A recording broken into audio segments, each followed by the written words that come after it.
29 Juni 2024 di Signal Iduna Park. Tuan rumah Jerman siap menyambut babak 16 besar Euro. Jerman akan ditantang oleh tim yang pernah menggoreskan luka yang cukup dalam di final Euro 1992, Denmark. Kekalahan pedih Der Panzer atas tim dinamit saat itu masih menghantui. Kini sebagai tuan rumah, mampukah Der Panzer usir Denmark dari rumahnya? Sebelum membahas laga klasik ini, baiknya kalian subscribe dan nyalakan loncengnya dulu agar tak ketinggalan konten dan sajian menarik dari Starting 11 Story. Final Euro 1992 merupakan memori kelam yang sebenarnya sudah disimpan rapat-rapat dari ingatan rakyat Jerman. Kalah di laga final memang sakit rasanya. Namun apa yang dirasakan Jerman saat itu sakitnya parah. Pasalnya sebagai tim yang diunggulkan, mereka dihempaskan begitu saja oleh Denmark dengan cara yang licik. Tim dinamit yang dimotori Laudrup memperagakan sepak bola negatif dengan cara back pass ke kiper.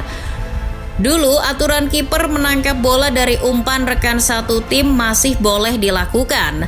Nah, itulah yang dilakukan oleh Denmark setelah unggul 2 gol. Memang Denmark tak menyalahi aturan, namun sejak Denmark memperagakan taktik negatif tersebut, UEFA langsung melarang kiper menangkap bola dari umpan satu timnya mulai Euro berikutnya. Ya, memori kelam tersebut nyatanya kini kembali tergugah saat Jerman harus kembali bersua Denmark di babak 16 besar Euro 2024. Ini adalah momen yang tepat bagi Jerman. Berstatus sebagai juara grup A plus tuan rumah, Der Panzer harusnya pede dan bisa membalaskan dendamnya tersebut. Jerman menuju 16 besar Euro 2024 dengan raihan tak terkalahkan di fase grup. Jerman asuhan Nagelsmann yang awalnya diprediksi mesinnya akan lambat panas, nyatanya sudah ngegas sedari awal.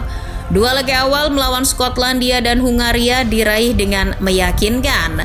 Racikan Nagelsmann terbukti membuat Jerman bermain atraktif dan menghibur dengan banyak gol.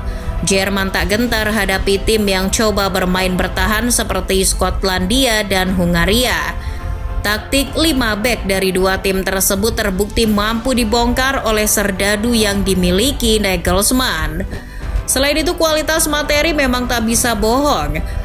Jerman di Euro kali ini punya materi skuad perpaduan senior dan junior yang sangat padu.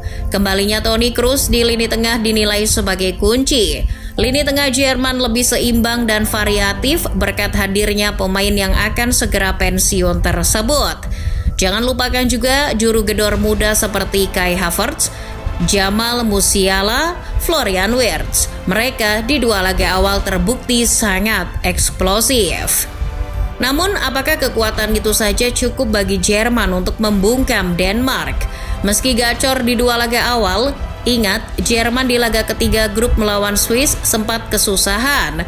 Padahal Jerman turun dengan starting 11 utamanya sejak awal. Artinya ada PR yang harus dibenahi Nagelsmann saat berjumpa Denmark nanti. Di laga tersebut, Jerman sangat kesulitan menembus tembok pertahanan yang digalang Manuel Akanji dan kawan-kawan. Jerman hampir saja kalah kalau Füllkrug tak cetak gol di menit akhir laga. Serangan Jerman saat membombardir Swiss juga kurang variatif. Ketika perpaduan Havertz, Wirtz, Gundogan, dan Musiala mentok, Jerman terbukti kesulitan cetak gol. Pemain pengganti yang diharapkan bisa jadi pembeda seperti Leroy Sané maupun Maximilian Bayer juga belum teruji. Keadaan seperti itu harus segera dibenahi Nagelsmann kalau tak ingin terulang saat melawan Denmark. Denmark ini 11-12 seperti Swiss. Mereka punya pertahanan yang solid. Materi skuad mereka juga kurang lebih merata seperti Swiss. Sayangnya pencapaian di fase grup tak terlalu mengesankan. Dari 3 laga, pasukan Kasper Hjulmand hanya meraih hasil imbang. Namun bukan berarti Denmark bisa dianggap sepele. Lini bertahan yang digalang Vestergaard, Christensen, dan Joachim Andersen terbukti baru kebobolan 2 gol saja selama fase grup. Kokohnya lini bertahan tim dinamit bisa jadi membuat Jerman frustasi. Kunci solidnya Denmark juga berkat keseimbangan lini bertahan dan lini tengahnya yang baik saat diserang lawan. Di laga terakhir grup melawan Serbia, pelatih Kasper Hjulmand terlihat senang melihat kinerja lini pertahanannya. Meski terus digempur di 8 menit terakhir, Denmark tak lagi kebobolan. Tak hanya pertahanan Denmark saja sebenarnya yang harus diwaspadai Jerman, senjata lain Denmark seperti mental bertarungnya juga ibarat dinamit, Denmark bisa meledak kapan saja. Kasper Hjulmand juga sudah mengatakan siap membuat Jerman kewalahan. Bahkan Hjulmand sudah mewanti-wanti anak asuhnya untuk bisa menaikkan level permainan mereka di babak knockout. Tak dipungkiri, motivasi yang dilakukan mantan pelatih Mainz tersebut sangat berguna bagi skuad Denmark. Hjulmand punya keahlian khusus dalam membakar api semangat pasukannya. Hal tersebut terbukti berpengaruh pada terbentuknya mental petarung Denmark yang kerap kali menyusahkan tim-tim besar. Masih ingat Denmark di Euro 2020 lalu? Di fase grup mereka ancur-ancuran dan hanya lolos sebagai runner-up. Namun nyatanya di babak knockout, mental petarung mereka muncul dan membuat Wales serta Ceko bertekuk lutut. Denmark hampir saja melaju ke final kalau tak kebobolan di babak perpanjangan waktu oleh Inggris di semifinal. Melihat Denmark yang punya segala ancaman, Jerman harusnya ketar-ketir. Apalagi kondisi jelang laga, mereka kemungkinan akan kehilangan 2 bek tengah andalannya, Rudiger dan Jonathan Tah. Rudiger terancam absen karena cedera pahanya. Namun Nagelsmann berharap cedera yang dialami bek Real Madrid tersebut tak terlalu parah. Kalaupun sampai absen, posisinya kemungkinan akan ditempati Waldemar Anton. Sementara itu, rekan Rudiger, Jonathan Tah resmi absen karena akumulasi kartu.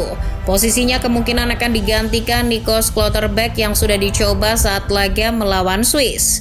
Bagaimanapun kekurangan kekuatan di lini belakang Jerman ini akan jadi celah. Hal tersebut harusnya bisa dimanfaatkan oleh lini serang Denmark. Di kubu Denmark sendiri tak ada satu pemain pun yang absen. Hjulmand akan tetap memainkan starting 11 yang kurang lebih sama seperti di babak grup. Terlepas dari kondisi tersebut, Julian Nagelsmann sudah siap menghadapi segala ancaman. Mantan pelatih Leipzig itu telah merenung pasca laga yang kurang meyakinkan melawan Swiss. Menurut Nagelsmann, Jerman harus mengambil lebih banyak resiko ketika terjadi kebuntuan. Ia juga mengatakan bahwa laga tersebut adalah latihan yang bagus bagi timnya untuk babak sistem gugur. Jerman menatap laga melawan Denmark sebagai ujian berat pertama di Euro 2024. Jika lolos di babak perempat final, mereka kemungkinan akan menemui lawan yang lebih berat seperti Spanyol. Meski kekalahan pedih final 1992 masih menghantui, Der Panzer tetap optimis bisa menghilangkan memori kelam tersebut dengan kemenangan. Jerman tak mau membuat fans mereka menangis lagi. Bermain di rumah sendiri kini adalah saat yang tepat bagi Jerman untuk tuntaskan dendam. Kalau menurut Football Lovers, mampu nggak nih Jerman mewujudkannya? Atau justru Denmark yang kembali jadi hantu bagi Jerman?